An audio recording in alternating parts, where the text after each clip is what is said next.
ನಮಸ್ಕಾರ, ನಾನು ಪೃಥ್ವಿರಾಜ್ ಹಾರ್ನಳ್ಳಿ. ಸೈನಿಕರ ಜೊತೆ ಪ್ರಧಾನಮಂತ್ರಿ ನರೇಂದ್ರ ಮೋದಿ ಅವರು ದೀಪಾವಳಿಯನ್ನ ಆಚರಣೆ ಮಾಡ್ತಾ ಇದ್ದಾರೆ. ರಾಜಸ್ಥಾನ ಗಡಿಯಲ್ಲಿ ಯೋಧರ ಜೊತೆ ಹಬ್ಬವನ್ನ ಆಚರಣೆ ಮಾಡ್ತಾ ಇರುವಂತದ್ದು. ಜೈಸಲ್ಮರ್ನಲ್ಲಿ ಯೋಧರ ಜೊತೆ ದೀಪಾವಳಿಯನ್ನ ಆಚರಣೆ ಮಾಡ್ತಾ ಇದ್ದಾರೆ ಪ್ರಧಾನಮಂತ್ರಿ ನರೇಂದ್ರ ಮೋದಿ ಅವರು.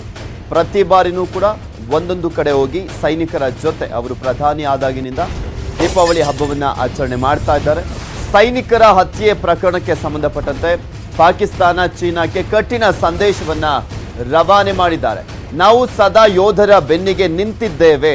ಪಾಕ್ ಮತ್ತೆ ಚೀನಾ ಜೊತೆಗಿನ ಯುದ್ಧ ನಮಗೆ ನೆನಪಿದೆ. ನಮ್ಮ ಎಲ್ಲಾ ಪೀಳಿಗೆಗೆ ಯುದ್ಧದ ನೆನಪಿದೆ. ದೇಶದ ಜನ ನೆಮ್ಮದಿಯಾಗಿ ಹಬ್ಬವನ್ನ ಆಚರಿಸುತ್ತಿದ್ದಾರೆ. ನಮಗೆ ಸಾಮರ್ಥ್ಯವಿದೆ, ವಿಜಯದ ವಿಶ್ವಾಸವಿದೆ. ನಾನು ಪ್ರತಿಯೊಬ್ಬ ಭಾರತೀಯರ ಸಂದೇಶವನ್ನ ತಂದಿದ್ದೀನಿ. ಸುಮ್ಮನೆ ಕೆಣಕಿದ್ರೆ ನೆಟ್ಟಗಿರಲ್ಲ ಎಂಬ ಸಂದೇಶವನ್ನ ರವಾನೆ ಮಾಡಿದ್ದಾರೆ ಪ್ರಧಾನಮಂತ್ರಿ ನರೇಂದ್ರ ಮೋದಿ ಅವರು. 600 ಜನ ಸೈನಿಕರ ಜೊತೆಗೂಡಿ ಮೋದಿ ಅವರು ದೀಪಾವಳಿ ಸಂಭ್ರಮದಲ್ಲಿ ಭಾಗಿಯಾಗಿದ್ರು. ಪ್ರಧಾನಿಗೆ ರಕ್ಷಣಾ ಮುಖ್ಯಸ್ಥರಾಗಿರುವಂತಹ ಬಿಪಿನ್ ರಾವತ್, ಸೇನಾ ಮುಖ್ಯಸ್ಥರಾಗಿರುವಂತಹ ಎಂಎಂ ನರವಣೆ ಸಾಥ್ ಕೊಟ್ಟಿದ್ರು. आपका पराक्रम, आपका शौर्य अतुलनीय है. इसी का असर है कि आज दुश्मन भी ये एहसास है कि भारत के जाबाजों की कोई बराबरी नहीं है. आपके इसी शौर्य को नमन करते हुए आज भारत के 130 करोड़ देशवासी आपके साथ मजबूती से खड़े हैं.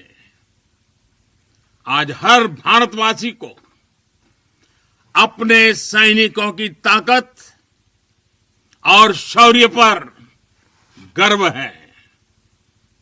उन्हें आपकी अजेयता पर, आपके अपराजेयता पर गर्व है.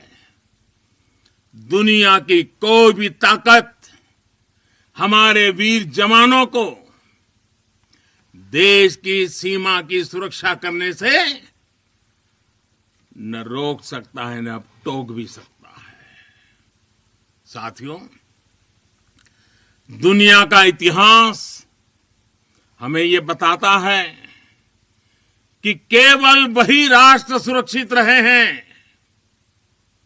वही राष्ट्र आगे बढ़े हैं जिनके भीतर आक्रांताओं का मुकाबला करने की क्षमता थी. अगर आज का दृश्य देखें, भले ही इंटरनेशनल कोऑपरेशन कितना ही आगे क्यों न आ गया हो, समीकरण कितने ही बदल क्यों न गए हो, लेकिन हम कभी नहीं भूल सकते कि सतर्कता ही सुरक्षा की राह है. सजगता ही सुख चैन का संबल है. सामर्थ्य ही विजय का विश्वास है. सक्षमता से ही शांति का पुरस्कार है. भारत आज सुरक्षित है क्योंकि भारत के पास अपनी सुरक्षा करने की शक्ति है. भारत के पास आप जैसे वीर बेटे बेटियां हैं. आपका पराक्रम, आपका शौर्य अतुलनीय है. इसी का असर है कि आज दुश्मन भी ये एहसास है कि भारत के जाबाजों की कोई बराबरी नहीं है. आपके इसी शौर्य को नमन करते हुए आज भारत के 130 करोड़ देशवासी आपके साथ मजबूती से खड़े हैं. आज हर भारतवासी को अपने सैनिकों की ताकत और शौर्य पर गर्व है. उन्हें आपकी अजेय हमारी सैन्य ताकत, उसने आज हमारे नेगोशिएटिंग पावर को भी अनेक गुना बढ़ा दिया है, उनके पराक्रम से बढ़ा है, उनकी संकल्प शक्ति से बढ़ा है। आज भारत आतंकियों को, आतंक के आकाओं को घर में घुस करके मारता है। आज दुनिया ये जान रही है, समझ रही है कि ये देश अपने हित से किसी भी कीमत पर रत्ती भर भी समझौता करने वाला नहीं है। भारत का ये रुतबा, ये कद आपकी शक्ति और आपके पराक्रम के कारण ही है।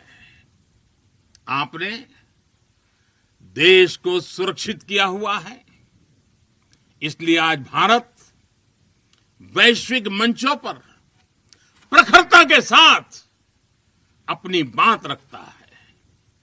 साथियों, आज पूरा विश्व विस्तारवादी ताकतों से परेशान है। विस्तारवाद एक तरह से मानसिक विकृति है और 18वीं शताब्दी की सोच को दर्शाता है।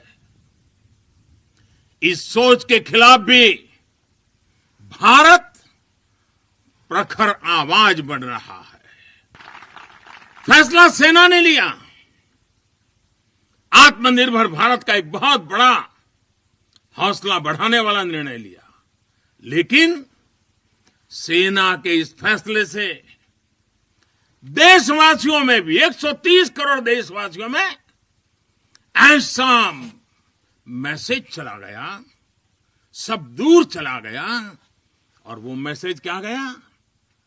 लोकल के लिए वोकल होने का। सेना के एक निर्णय ने 130 करोड़ देशवासियों को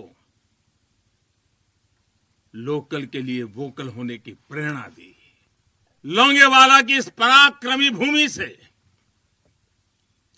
वीरता और साहस की भूमि से, त्याग और तपस्या की भूमि से मैं फिर एक बार आप सबको भी और देशवासियों को भी दीपावली की अनेक अनेक शुभकामनाएं देता हूं। मेरे साथ पूरी ताकत के साथ दोनों मुट्ठी ऊपर करके पूरी ताकत से बोलिए, भारत माता की, भारत माता की, भारत माता की, भारत माता की। ಬೆಂಗಳೂರಿನ ಹೊಸಗುಡ್ಡದ ಹಳ್ಳಿ ಬಳಿ ಇದ್ದಂತ ಒಂದು ಗೋಡೌನ್ ನಲ್ಲಿ ಬೆಂಕಿ ಕಾಣಿಸಿಕೊಂಡಿತ್ತು. ನಿಮ್ಗೆಲ್ರಿಗೂ ಕೂಡ ಗೊತ್ತಿದೆ. ಆ ಒಂದು ಬೆಂಕಿ ದುರಂತದಲ್ಲಿ ಮೊದಲ ಸಾವಾಗಿದೆ. ಚಿಕಿತ್ಸೆ ಫಲಕಾರಿಯಾಗದೆ ಆಸ್ಪತ್ರೆಯಲ್ಲಿ ವ್ಯಕ್ತಿ ಸಾವನ್ನಪ್ಪಿರುವಂತದ್ದು. ವಿಜಯ್, 30 ವರ್ಷದ ವಿಜಯ್ ಎಂಬ ವ್ಯಕ್ತಿ ವಿಕ್ಟೋರಿಯಾ ಆಸ್ಪತ್ರೆಯಲ್ಲಿ ಸಾವನ್ನಪ್ಪಿದ್ದಾನೆ. ಆ ಒಂದು ಬೆಂಕಿಯ ಕೆನ್ನಾಲಿಗೆ ಯಾವ ರೀತಿಯಾಗಿ ವ್ಯಾಪಿಸಿತ್ತು ಅಂತ ನಿಮಗೂ ಕೂಡ ಗೊತ್ತಿದೆ. ರಾಸಾಯನಿಕವನ್ನ ಶೇಖರಿಸಿಡುವಂತ ಗೋಡೌನ್ ಅದು. ಆ ಒಂದು ಅಗ್ನಿ ದುರಂತದಲ್ಲಿ ಒಬ್ಬ ಸಾವನ್ನಪ್ಪಿದ್ದಾನೆ. ಈಗ ಆತ ಚಿಕಿತ್ಸೆಯನ್ನ ಪಡಿತಾ ಇದ್ದ, ಚಿಕಿತ್ಸೆ ಫಲಕಾರಿಯಾಗದೆ ಸಾವನ್ನಪ್ಪಿರುವಂತದ್ದು. ಘಟನೆಯಲ್ಲಿ ತೀವ್ರವಾಗಿ ಗಾಯಗೊಂಡಿದ್ದ ವಿಜಯ್ ವಿಕ್ಟೋರಿಯಾ ಆಸ್ಪತ್ರೆಯಲ್ಲಿ ಚಿಕಿತ್ಸೆಯನ್ನ ನೀಡಲಾಗ್ತಾ ಇತ್ತು. ಚಿಕಿತ್ಸೆ ಫಲಕಾರಿಯಾಗದೆ ಆಸ್ಪತ್ರೆಯಲ್ಲಿ ವ್ಯಕ್ತಿ ಸಾವನ್ನಪ್ಪಿರುವಂತದ್ದು. ಮೃತ ವಿಜಯ್ ಹೊಸಗುಡ್ಡದ ಹಳ್ಳಿ ಕೆಮಿಕಲ್ ಫ್ಯಾಕ್ಟರಿಯಲ್ಲಿ ಕೆಲಸವನ್ನು ಮಾಡ್ತಿದ್ದ. ಘಟನೆ ದಿನವೇ ತೀವ್ರವಾಗಿ ಗಾಯಗೊಂಡಿದ್ದ. ಅಲ್ಲೊಂದು 4 ಜನ ಆ ಸಂದರ್ಭದಲ್ಲಿ ಇದ್ದಂಥವರು ಅನ್ಲೋಡಿಂಗ್ ಮಾಡಬೇಕಾದ್ರೆ ಯಾವಾಗ ಬೆಂಕಿ ಕಾಣಿಸ್ಕೊಳ್ತೋ ಆ ಸಂದರ್ಭದಲ್ಲಿ ಎದ್ನೋ ಬಿದ್ದೋ ಅಂತ ಓಡ್ ಬಂದಿರ್ತಾರೆ. ಆಗ್ಲೂ ಕೂಡ 4 ಜನಕ್ಕೆ ಏಟಾಗಿರುತ್ತೆ. ಅದರಲ್ಲಿ ಒಬ್ಬ ತೀವ್ರವಾಗಿ ಗಾಯಗೊಂಡಿರ್ತಾನೆ.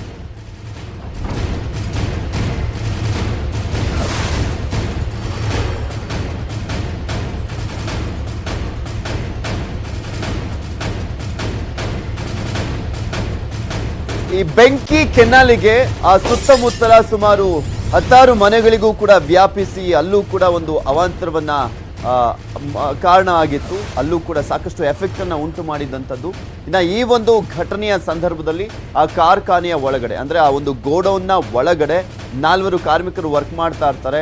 ಆ ಸಂದರ್ಭದಲ್ಲಿ ಬೆಂಕಿ ಕಾಣಿಸ್ಕೊಳ್ತಾ ಇದ್ದ ಹಾಗೆ ಅವರು ಹೊರಗಡೆ ಓಡ್ ಬರ್ತಾರೆ. ಆ ಸಂದರ್ಭದಲ್ಲಿ ಗಾಯಗೊಂಡಿದ್ದಂಥ ಒಬ್ಬ ವ್ಯಕ್ತಿ ಈಗ ಸಾವನ್ನಪ್ಪಿದ್ದಾರೆ. ತೀವ್ರವಾಗಿ ಗಾಯಗೊಂಡಿದ್ರು ಅವರು. ಸುಮಲತಾ ವಿಚಾರಕ್ಕೆ ಮೂಗು ತೂರಿಸಿದ್ರ ಸಂಸದ ಪ್ರತಾಪ್ ಸಿಂಹ. ಮಂಡ್ಯ ಸಂಸದ ವಿಚಾರಕ್ಕೆ ಮೈಸೂರು ಸಂಸದರು ಮಾತನಾಡಿರುವಂಥದ್ದು. ಮೈಸೂರಿನ ಸಂಸದ ಪ್ರತಾಪ್ ಸಿಂಹ ಮಂಡ್ಯದ ವಿಚಾರಕ್ಕೆ ಸಂಬಂಧಪಟ್ಟಂತೆ ಮಾತನಾಡಿದ್ದಾರೆ. ಪ್ರತಾಪ್ ಸಿಂಹ ಸುಮ್ಮನೆ ಮೂಗು ತೂರಿಸಿ ಕೆಣಕಿದ್ರ ಅನ್ನುವ ಪ್ರಶ್ನೆ ಈಗ ಎದ್ದಿದೆ. ದೇವೇಗೌಡರ ಫ್ಯಾಮಿಲಿ ಸೋಲಿಸಬೇಕು ಅಂತ ಪ್ಲಾನ್.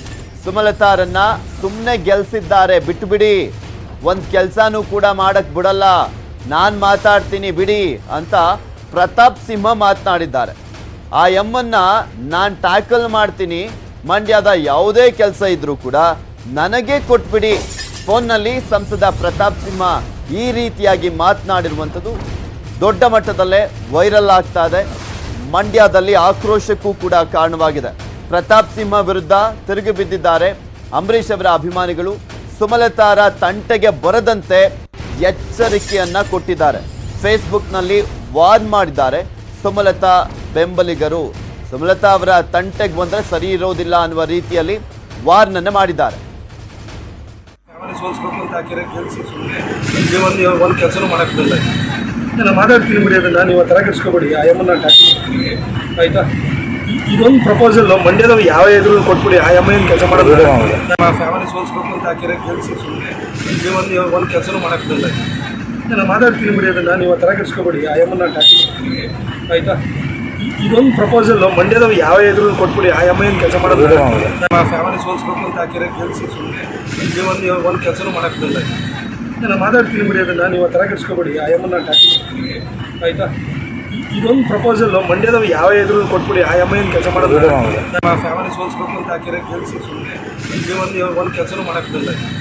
ನಾನು ಮಾತಾಡ್ತೀನಿ ಬಿಡಿ, ಅದನ್ನ ನೀವು ತರ ಕೆಡಿಸ್ಕೊಬೇಡಿ. ಆ ಎಮ್ಮನ್ನ ಆಯ್ತಾ, ಇದೊಂದು ಪ್ರಪೋಸಲ್ ಮಂಡ್ಯದವ್ರು ಯಾವ ಎದುರು. ಸೊ ನೋಡ್ತಾ ಇದ್ದೀರಲ್ಲ, ಮೈಸೂರಿನ ಸಂಸದರು ಮಂಡ್ಯ ವಿಚಾರಕ್ಕೆ ಸಂಬಂಧಪಟ್ಟಂತೆ ಎಂಟ್ರಿ ಆಗಿದ್ದಂಥ ವಿಚಾರದ ಬಗ್ಗೆ ಅಂಬರೀಷ್ ಅವರ ಫ್ಯಾನ್ಸ್ ಗರಂ ಆಗಿದ್ದಾರೆ.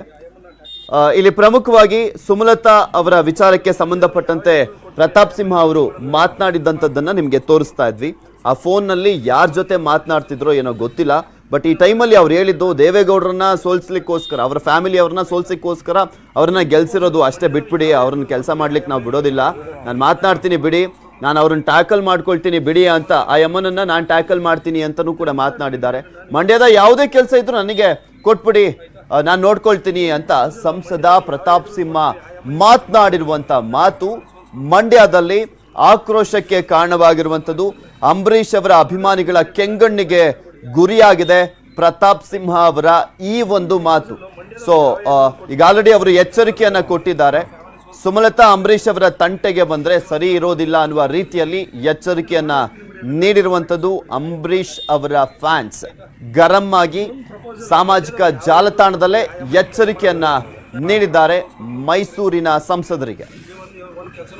ಫ್ಯಾಮಿಲಿ ಸೋಲ್ಸ್ಬೇಕು ಅಂತ ಹಾಕಿರೋ ಗೆಲ್ಸಿ ಸುಮ್ಮನೆ ಒಂದು ಕೆಲಸನೂ ಮಾಡಕ್ಕಿಲ್ಲ.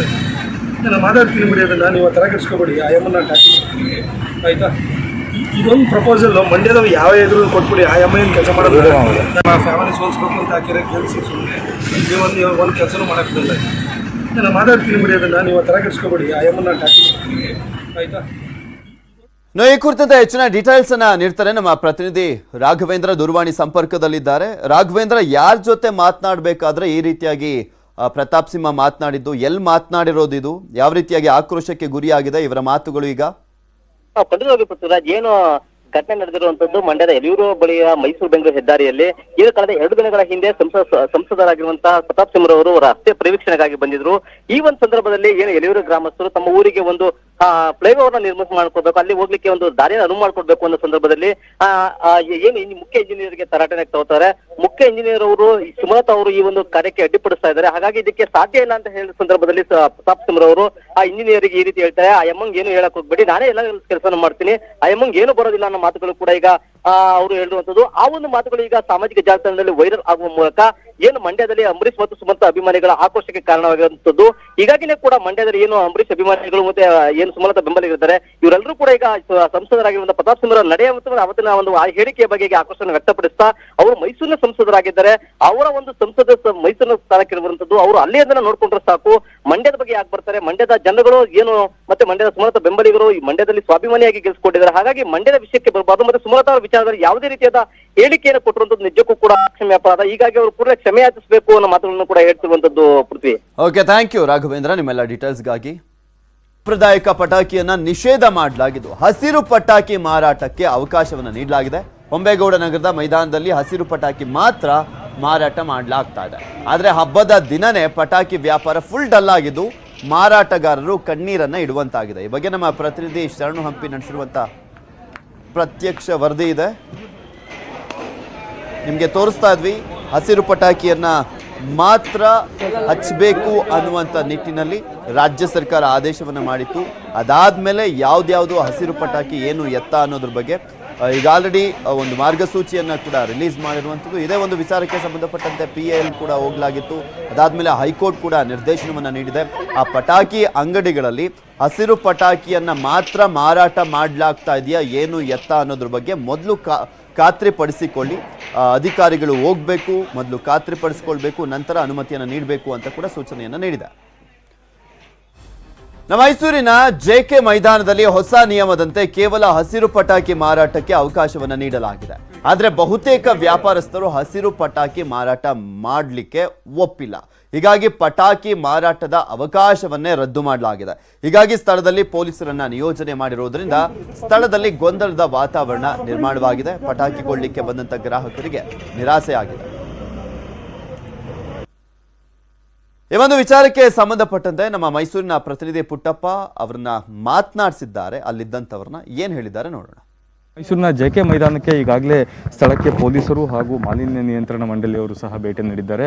ಇವತ್ತು ಹಬ್ಬದ ದಿನವಾದರೂ ಸಹ ಪಟಾಕಿ ಮಾರಾಟಕ್ಕೆ ಯಾವುದೇ ರೀತಿಯಾದಂಥ ಒಂದು ಅವಕಾಶವನ್ನು ನೀಡಿಲ್ಲ. ಪ್ರಮುಖವಾಗಿ ರಾಜ್ಯದಲ್ಲಿ ಕೇವಲ ಹಸಿರು ಪಟಾಕಿಗಳನ್ನು ಮಾತ್ರ ಮಾರಾಟ ಮಾಡಬೇಕು ಅನ್ನೋ ಒಂದು ಉದ್ದೇಶವನ್ನು ಮತ್ತು ಆದೇಶವನ್ನು ಈಗಾಗಲೇ CM ಅವರು ಮಾಡಿದ್ದಾರೆ. ಆ ಹಿನ್ನೆಲೆಯಲ್ಲಿ ಈ ಅಂಗಡಿಗಳಲ್ಲಿ ಹಸಿರು ಪಟಾಕಿಗಳು ಇರಲಿಲ್ಲ ಅನ್ನೋ ಕಾರಣಕ್ಕೆ ಎಲ್ಲ ಅಂಗಡಿಗಳನ್ನು ಈಗಾಗಲೇ ಬಂದ್ ಮಾಡಿಸಲಾಗಿದೆ. ಮತ್ತು ಸ್ಥಳಕ್ಕೆ ಗ್ರಾಹಕರು ಸಹ ಬಂದು ಯಾವುದೇ ರೀತಿಯಾದಂಥ ಪಟಾಕಿಗಳನ್ನು ಕೊಳ್ಳಬಾರ್ದು ಅನ್ನೋ ನಿಟ್ಟಿನಲ್ಲಿ ಸ್ಥಳದ ಆರಂಭದಲ್ಲೇ ಪೊಲೀಸರನ್ನು ನಿಯೋಜನೆ ಮಾಡಿ ಸಾರ್ವಜನಿಕರನ್ನು ಸಹ ನಿಯಂತ್ರಣ ಮಾಡುವಂಥ ಕೆಲಸವನ್ನು ಮಾಡಲಾಗ್ತದೆ. ನಾವು ಏನು ಅಂಗಡಿಗಳ ಮಾಲೀಕರೆಲ್ಲರೂ ಸಹ ನಮಗೆ ದಿಢೀರಂತ ಅನುಮತಿಯನ್ನು ನಿರಾಕರಣೆ ಮಾಡಿದ್ರೆ ನಾವು ಏನು ಮಾಡೋದು ಅನ್ನೋ ಒಂದು ಮಾತುಗಳನ್ನು ಸಹ ಆಗ್ತಿದ್ದಾರೆ. ನಾವು ದೃಶ್ಯಗಳು ಸಹ ನೋಡ್ಬೋದು. ಏನು ಸ್ಥಳಕ್ಕೆ ಮೈಸೂರಿನ DCP ಆದಂಥ ಪ್ರಕಾಶ್ ಗೌಡ ಅವರು ಸಹ ಭೇಟಿಯನ್ನು ನೀಡಿದ್ದಾರೆ ಮತ್ತು ವಾಯು ಮಾಲಿನ್ಯ ನಿಯಂತ್ರಣ ಮಂಡಳಿ ಅಧಿಕಾರಿಯಾದಂಥ ಕವಿತಾ ಅವರು ಸಹ ಭೇಟಿ ನೀಡಿದ್ದಾರೆ. ಕವಿತಾ ಅವರು ಏನು ಪಟಾಕಿಗಳಲ್ಲಿ ಪ್ರಮುಖವಾಗಿ ಹಸಿರು ಗುರುತು ಇದೆಯಾ, ಹಸಿರು ಪಟಾಕಿಗಳಾಗಿದೆಯಾ ಇಲ್ವೋ ಅನ್ನೋದನ್ನು ಪರಿಶೀಲನೆ ಮಾಡ್ತಾ ಇದ್ದಾರೆ. ಅದರ ಜೊತೆಯಲ್ಲಿ DCP ಅವರು ಅನುಮತಿಯನ್ನು ನಿರಾಕರಣೆ ಮಾಡಿ ಸ್ಪಷ್ಟವಾಗಿ ಇವತ್ತು ಯಾವುದೇ ರೀತಿಯಲ್ಲೂ ಸಹ ಪಟಾಕಿಗಳನ್ನು ಮಾರಾಟ ಮಾಡಬಾರ್ದು ಅನ್ನೋ ನಿಟ್ಟಿನಲ್ಲಿ ಆದೇಶವನ್ನು ಸಹ ಕೊಟ್ಟಿದ್ದಾರೆ. ನಾವು ದೃಶ್ಯಗಳು ಸಹ ನೋಡ್ಬೋದು. ನನ್ನ ಜೊತೆ ಏನು DCP ಆದಂಥ ಪ್ರಕಾಶ್ ಗೌಡ ಅವರಿದ್ದರೆ ಅವ್ರನ್ನ ಮಾತಾಡಿಸುವಂಥ ಪ್ರಯತ್ನವನ್ನು ಮಾಡ್ತೀನಿ. ಸರ್, ಇವತ್ತು ಮೈಸೂರಿನಲ್ಲಿ ಪಟಾಕಿ ಮಾರಾಟಕ್ಕೆ ಅವಕಾಶ ಇದೆಯಾ ಇಲ್ವಾ? ಖಂಡಿತವಾಗಿಯೂ ಪಟಾಕಿ ಮಾರೋದಕ್ಕೆ ಅವಕಾಶ ಇದೆ. ಆದರೆ ಸುಪ್ರೀಂ ಕೋರ್ಟು ಮತ್ತು ನಮ್ಮ ರಾಜ್ಯ ಹೈಕೋರ್ಟ್ ಏನೇನು ನಿರ್ದೇಶನ ಕೊಟ್ಟಿದೆ ಮತ್ತು ಸರ್ಕಾರದ ನಿರ್ದೇಶನ ಏನಿದೆ ಅದರಂತೆ ಇವರು ಪಟಾಕಿಯನ್ನು ಮಾರಬೇಕಾಗ್ತದೆ. ಏನಿವತ್ತು ಕೇಂದ್ರ ಪರಿಸರ ಇಲಾಖೆ ವತಿಯಿಂದ ಏನೊಂದು ಡೈರೆಕ್ಷನ್ಸನ್ನು ಕೊಟ್ಟಿದ್ದಾರೆ, ಅಂಥ ಪಟಾಕಿಗಳನ್ನ ಮಾತ್ರ ಅಲೋ ಮಾಡ್ತಾ ಇದ್ದೀವಿ. ಉಳಿದಂತೆ ಯಾವುದೇ ರೀತಿಯಾದಂಥ ಪಟಾಕಿ ಮಾರಾಟ ಮಾಡೋದಕ್ಕೆ ಅವಕಾಶ ಇರೋದಿಲ್ಲ. ಅಂದರೆ ಪ್ರತಿ ವರ್ಷ ಈ ಜಾಗದಲ್ಲಿ ಸಾಮೂಹಿಕವಾಗಿ ಪಟಾಕಿ ಮಾರಾಟ ಅವಕಾಶ ಕೊಡ್ತಾ ಇದ್ರು. ಅಂದರೆ ಆ ಜಾಗದಲ್ಲಿ ಈ ವರ್ಷ ಯಾವ ಅಂಗಡಿಗಳು ಸಹ ಪಟಾಕಿ ಸೇಲ್ ಮಾಡ್ತಿಲ್ಲ. ಅಂದರೆ ಸರ್ಕಾರದ ಸುತ್ತೋಲೆಯನ್ನು ಪಾಲನೆ ಮಾಡ್ತಾ ಇಲ್ಲ ಅಂತ ಅರ್ಥ ಸರ್. ಅಂದರೆ ಪಟಾಕಿ ಮಾರೋರಲ್ಲೂ ಕೂಡ ಸ್ವಲ್ಪ ಗೊಂದಲ ಇದೆ. ಯಾವುದನ್ನು ಮಾರಬೇಕು, ಯಾವುದನ್ನು ಮಾರಬಾರ್ದು ಅನ್ನೋದ್ರ ಬಗ್ಗೆ ಈಗಾಗಲೇ ನಾವು ಅವ್ರಿಗೆ ತಿಳುವಳಿಕೆಯನ್ನು ನೀಡಿದ್ದೇವೆ. ಯಾವುದು ಸರ್ಕಾರ ಅನುಮತಿಯನ್ನು ಕೊಟ್ಟಿದೆ ಅಂಥ ಪಟಾಕಿಯನ್ನು ಮಾರಾಟ ಮಾಡಲಿಕ್ಕೆ ಅವಕಾಶವನ್ನು ಮಾಡಿಕೊಡ್ತೇವೆ. ಯಾವುದು ಬ್ಯಾನ್ ಆಗಿದೆ ಅದನ್ನು ಇಮಿಡಿಯೇಟಾಗಿ ತೆಗೆದು ಅವರೆಲ್ಲಾದರೂ ಒಂದು ಕಡೆ ಏನು ಆ್ಯಕ್ಟ್ ಪ್ರಕಾರ ಅದು ಸ್ಟೋರ್ ಮಾಡಬೇಕು ಅಂಥ ಕಡೆ ಸ್ಟೋರ್ ಮಾಡಬೇಕು. ನನ್ನ ಜೊತೆ ವಾಯು ಮಾಲಿನ್ಯ ಮಂಡಳಿಯ ಅಧಿಕಾರಿ ಒಬ್ಬರು ಇದ್ದಾರೆ, ಅವ್ರನ್ನ ಮಾತನಾಡ್ಸೋಣ. ಮೇಡಮ್, ನೀವು ಸ್ಥಳಕ್ಕೆ ಭೇಟಿ ನೀಡಿದ್ರೆ ನೀವು ಏನು ಪರಿಶೀಲನೆ ಮಾಡ್ತಾ ಇದ್ದಾರೆ ಮತ್ತು ನಿಮ್ಗೆ ಏನು ಕಾಣಿಸ್ತಾ ಇದೆ? ಇಲ್ಲಿ ನಮಗೆ ಏನಂದರೆ ಹಸಿರು ಪಟಾಕಿ ಮಾರಬೇಕು ಅಂತ ಇವಾಗ ನೀರಿ ಅವರು NGT ಅವರು ಪೆಸೋದವರು ಕರ್ನಾಟಕ ಸರ್ಕಾರ ಕೇಂದ್ರ ಮಾಲಿನ್ಯ ನಿಯಂತ್ರಣ ಮಂಡಳಿ ಎಲ್ಲರೂ ಈಗ ಪ್ರಾಡಕ್ಟ್ ಅಪ್ರೂವಲ್ ಅಂತ ಅಂದ್ಬಿಟ್ಟು ಈಗ ಅದು ಗ್ರೀನ್ ಪಟಾಕಿನೇ ಮಾರಬೇಕು ಅಂತಿದೆ. ಗ್ರೀನ್ ಪಟಾಕಿಯಿಂದ ಏನಾಗುತ್ತೆ ಅಂದರೆ 30% ಆಫ್ ದಿ ಪೊಲ್ಯೂಷನ್ ಲೋಡ್ ಕಡಿಮೆ ಆಗುತ್ತೆ ಅಲ್ಲಿ ಯೂಸ್ ಮಾಡೋ ಕೆಮಿಕಲ್ಸಿಂದ. ಲೋಗೋ ಇರುತ್ತೆ ಮೇಡಮ್. ಹೌದು, ಅದ್ರ ಮೇಲೆ ಈಗ ಪೆಸೋದವರು ಒಂದು ಲೋಗೋ ಕೊಟ್ಟಿದ್ದಾರೆ ಮತ್ತು ಲೈಸೆನ್ಸ್ ನಂಬರ್ ಕೊಟ್ಟಿದ್ದಾರೆ. ಅದನ್ನು ಲಾಸ್ಟ್ ಇಯರೇ ಆ್ಯಕ್ಚುಲಿ ಮ್ಯಾನುಫ್ಯಾಕ್ಚರರ್ ಮೇಲೆ ಇದು ಮಾಡಿದ್ರು. ಅದು ಇವಾಗ ಸ್ಟ್ರಾಂಗಾಗಿ ಇಂಪ್ಲಿಮೆಂಟ್ ಮಾಡೋದಕ್ಕೋಸ್ಕರ ನಾವು ಆ ಲೋಗೋ ಚೆಕ್ ಮಾಡ್ತಿದ್ದೀವಿ ಮತ್ತು ಲೈಸೆನ್ಸ್ ಚೆಕ್ ಮಾಡ್ತಾ ಇದ್ದೀವಿ. ಈಗ ಆಲ್ಮೋಸ್ಟ್ ಆಲ್ ಇಲ್ಲಿ ಬಂದಿರೋದ್ರಿಂದ ಅವೇರ್ನೆಸ್ ಇಲ್ಲದೆ ಇರೋದ್ರಿಂದ ಇರ್ಬೋದು ಅಥವಾ ಏನಿದ್ರಿಂದ ಇರ್ಬೋದು, ಇಲ್ಲ ಅಷ್ಟು ಪಟಾಕಿಗಳು ನಮಗೆ ಹಸಿರು ಪಟಾಕಿ ಅಂಗಡಿ ಪರಿಶೀಲನೆ ಮಾಡಿದ್ರಿ, ಎಷ್ಟು ಅಂಗಡಿಯಲ್ಲಿ ನೀವು ನಿಮಗೆ ಹಸಿರು ಪಟಾಕಿ ಸಿಕ್ತು ಮೇಡಮ್? 2 ಅಂಗಡಿ ಈಗ ಬಿಗಿನಿಂಗ್ ಬಂದಿದ್ದೀವಿ. 2 ಅಂಗಡಿ ಪರಿಶೀಲನೆ ಮಾಡಿದ್ದೀವಿ. ಆ ಫಸ್ಟ್ ಅಂಗಡಿ ಸ್ವಲ್ಪ ಪರವಾಗಿಲ್ಲ ಇದೆ, ಬಟ್ ಈ ಅಂಗಡಿಯಲ್ಲಿ ಅಷ್ಟು ನಮಗೆ ಲೋಗೋಗಳು ಕಾಣಿಸ್ತಾ ಇಲ್ಲ. ಇದು ಅಧಿಕಾರಿಗಳ ಸ್ಪಷ್ಟವಾದ ಮಾತುಗಳು. ನಾವು ದೃಶ್ಯಗಳು ಸಹ ನೋಡ್ಬೋದು. ಪ್ರಮುಖವಾಗಿ ಏನು ಸಾರ್ವಜನಿಕರು ಹಾಗೂ ವ್ಯಾಪಾರಸ್ಥರೆಲ್ಲರೂ ಸಹ ಬಂದಿಲ್ಲಿ ನಿಂತಿದ್ದಾರೆ. ಆದರೆ ಯಾರಿಗೂ ಸಹ ಇವತ್ತು ಪಟಾಕಿ ಮಾರಾಟಕ್ಕೆ ಅವಕಾಶ ಇಲ್ಲ. ಆ ನಿಟ್ಟಿನಲ್ಲಿ ಮೈಸೂರಿನಲ್ಲಿ ಸಾಕಷ್ಟು ರೀತಿಯಾದಂಥ ಒಂದು ಗೊಂದಲವೂ ಸಹ ಕ್ರಿಯೇಟ್ ಆಗಿತ್ತು. ಸದ್ಯಕ್ಕೆ ಹಬ್ಬದ ದಿನವಾದರೂ ಸಹ ಮೈಸೂರಿನಲ್ಲಿ ಪಟಾಕಿಗಳು ಲಭ್ಯವಾಗ್ತಾ ಇಲ್ಲ. ಮಧು ಜೊತೆ ಪುಟ್ಟಪ್ಪ, ನ್ಯೂಸ್ 18 ಕನ್ನಡ, ಮೈಸೂರು. ದೀಪಾವಳಿ ಹಬ್ಬದ ಪಟಾಕಿ ಖರೀದಿಗೆ ಗದಗದಲ್ಲಿ ಹಲವು ವಿಘ್ನಗಳು ಎದುರಾಗಿರುವಂಥದ್ದು. ಗದಗದ VDS ಮೈದಾನದಲ್ಲಿ ಪ್ರತಿ ವರ್ಷ ಕೂಡ ಸುಮಾರು 14ರಿಂದ 15 ಮಳಿಗೆಗಳು ಇರ್ತಾ ಇದ್ವು. ಈ ಬಾರಿ ಕೇವಲ 2 ಮಳಿಗೆಯಲ್ಲಿ ಹಸಿರು ಪಟಾಕಿ ಮಾರಾಟ ಮಾಡಲಾಗ್ತಾ ಇದೆ. ಕೊರೋನಾ ಹಾವಳಿ ಹಾಗೂ ಹಸಿರು ಪಟಾಕಿಯಿಂದ ವ್ಯಾಪಾರ ಡಲ್ ಆಗಿದೆ.